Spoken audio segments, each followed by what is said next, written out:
नमस्कार। आज हम जिग जिगलर पे बात करने वाले हैं, उनकी किताब जिगलर ऑन सेलिंग के कुछ खास सिद्धांतों पर। जिगलर बिक्री की दुनिया में एक बहुत बड़ा नाम है, जाहिर है। हाँ बिल्कुल, एक लीजेंड। तो चलिए देखते हैं कि ये सूत्र क्या बताते हैं उनके नजरिए के बारे में। हमारा मकसद है उनके उस दर्शन को समझना जो मतलब नैतिकता और सही मानसिकता पर जोर देता है। और ये भी देखना कि ये पुरानी सीख आज भी कितनी काम की है। हाँ, तो सबसे दिलचस्प बात जो मुझे लगी वो ये कि जिगलर कहते थे बिक्री का मतलब है मदद करना। हाँ उनका वो मशहूर कथन है ना कि आप जीवन में सब कुछ पा सकते हैं अगर आप बस दूसरों को वो पाने में मदद करें जो वे चाहते हैं। बिल्कुल। और ये सिर्फ एक अच्छी बात नहीं है, ये एक तरह से रणनीति है। जैसे वो सॉफ्टवेयर वाला उदाहरण, सिर्फ फीचर्स नहीं गिनाने। हाँ, बल्कि ग्राहक की असल प्रॉब्लम समझना। जैसे अगर लीड्स खो रहे हैं तो दिखाना कि देखो ये प्रोडक्ट कैसे मदद करेगा। ये धकेलना नहीं हुआ। सही बात है, ये मदद करना हुआ। और सूत्र यही कहते हैं कि इससे न सिर्फ सौदा होता है बल्कि विश्वास बनता है, लंबे रिश्ते बनते हैं। जिगलर ईमानदारी, सत्यनिष्ठा, सेवा, इन चीजों को महत्व देते थे। चालाकी वाली तकनीकें नहीं। नहीं, बिल्कुल नहीं।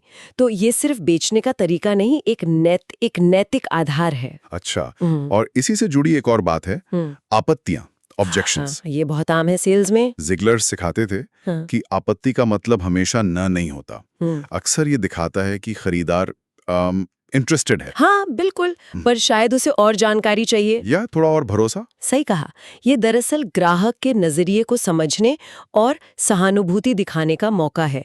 सूत्र कहते हैं कि आपत्ति को एक सवाल की तरह देखो। अच्छा, जैसे अगर कोई कहे ये महंगा है, तो सीधे कीमत पर बहस करने के बजाय ये समझने की कोशिश करो कि वो असल में क्या पूछ रहा है।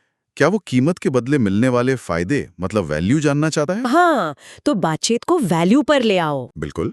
इस तरह आपत्ति एक अवसर बन जाती है। फिर जिगलर रवैये, एटीट्यूड पर बहुत जोर देते थे। हाँ, आपका नजरिया आपकी ऊंचाई तय करता है, उनका मानना था ये। बिल्कुल, जैसे वो प्रॉपर्टी एजेंट वाला उदाहरण, एक एजेंट एकदम बेमन से बताता है हाँ ठीक ठाक है, थोड़ा काम है इसमें। दूसरा पूरे उत्साह से कहता है अरे ये शानदार निवेश है, थोड़ा सा काम कराएं, साल भर में कीमत 20% बढ़ सकती है। देखिए कितना फर्क है। और ये सिर्फ दिखाने का तरीका नहीं है, ये अंदर की मानसिकता है। सूत्र भी यही कहते हैं कि जिगलर के लिए बिक्री में सफलता पर्सनल ग्रोथ से जुड़ी थी। अनुशासन, लगातार सीखना। मतलब सिर्फ तकनीकें रट लेना काफी नहीं है। नहीं, ये एक पूरा पैकेज है, एक हॉलिस्टिक अप्रोच। तो रवैया जरूरी है, लेकिन सिर्फ रवैया काफी नहीं। जिगलर कहते थे असली नतीजे के लिए लगातार कोशिश करनी पड़ती है, और यहीं आता है उनका अगला सिद्धांत, फॉलो अप। हाँ, फॉलो अप। सूत्र इसे बिक्री का सीक्रेट सॉस कहते हैं। दबाव डालें। बिल्कुल, लगातार और सम्मान के साथ। बिल्कुल। यही चीज एक प्रोफेशनल को नौसिखिए से अलग करती है। ये निष्ठा बनाती है और ग्राहक को लगता है कि आप वाकई परवाह करते हैं। और आखिर में एक और जरूरी चीज, लक्ष्य तय करना, गोल सेटिंग। हाँ, ये भी बहुत अहम है। जिगलर कहते थे कि लक्ष्य एकदम साफ होने चाहिए, मापने लायक। सिर्फ ये कहना कि मैं ज्यादा बेचना चाहता हूँ, ये काफी नहीं है। सही बात है। लक्ष्य ऐसा हो जैसे मैं रोज 20 कॉल करूंगा, हर हफ्ते 5 डील पक्की करूंगी, और इस तिमाही रेवेन्यू 15% बढ़ाऊंगा। बिल्कुल स्पेसिफिक। हाँ, तो कुल मिलाकर देखें तो जिगलर का दर्शन क्या है?